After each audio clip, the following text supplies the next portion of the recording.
چرا شب جمعگی نخوردیم؟ من گفتم مولانا صاحب شب جمعگی درست دو پیازه را هیچ کس بعدش نمیه. من از که زیادتر گوشت کباب خوش دارم، والله خوش دارم، حلال باشه. اما این غذایی که تو خوردی این مجلس بدعت است. این مال که شما باید همین پول بر یک فقیر و مسکین میدادین، این شما به تجارت دادین. اگر او فقیر و مسکین به خاطر از اینکه مسلمان ها برش کمک نکرده نصرانی میشه و کافر میشه، طفل یتیم، الله در روز قیامت از شما محاسبه میکنه.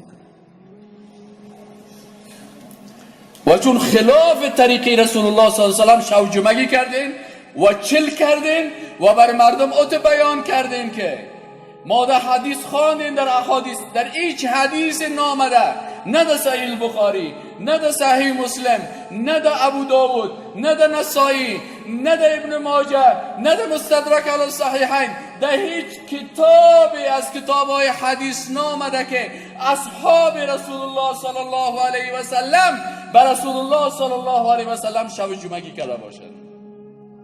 آیا از محبت صحابه که بر رسول الله صلی الله علیه و محبت تو بیشتر است؟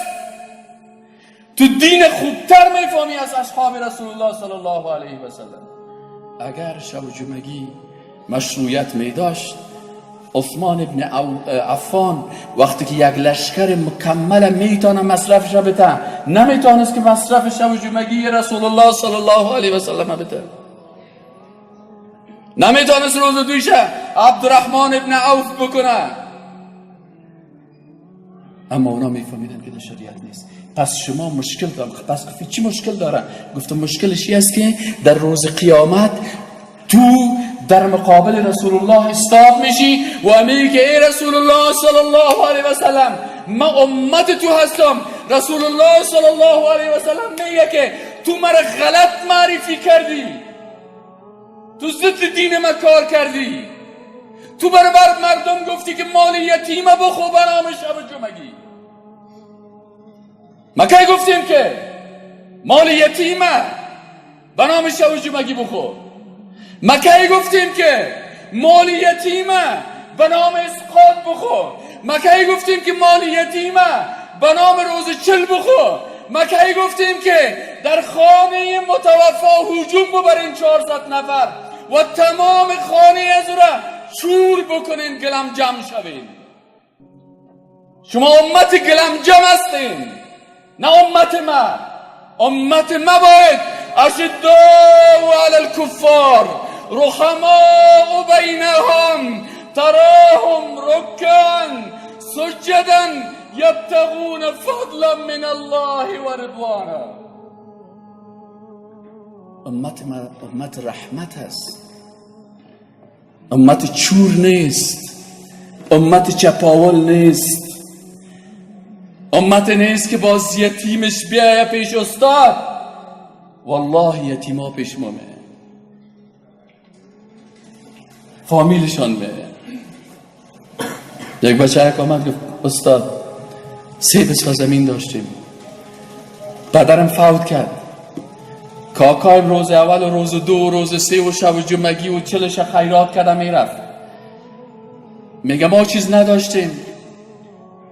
مادرم برای گفت بچه این کاکایت است، البته بیادرش است، دلسوز است، دلش برش میکنه بان که بکنم.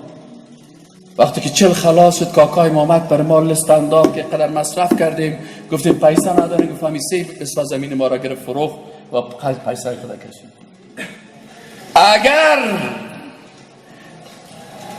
اگر این کاکای ما بفهمه که ان الذین یأکلون اموال الیتامی ظلما انما یأکلون فی بطونهم نارا، در شکمایشان در روز قیامت آتش در میگیره. من یتیم به بارگاه الله دعا میکنم که یا الله او مولویی که پیسه ما یتیمه در جیب خود انداخته، او قاریه که پیسه ما را در جیب خود برام دین انداخته، او ریش سفید و وکیل و حاجیه که به نام روز 2 و روز 3 مال ما یتیما را خورده. یا الله شکمایشان در روز قیامت از آتش پر کن.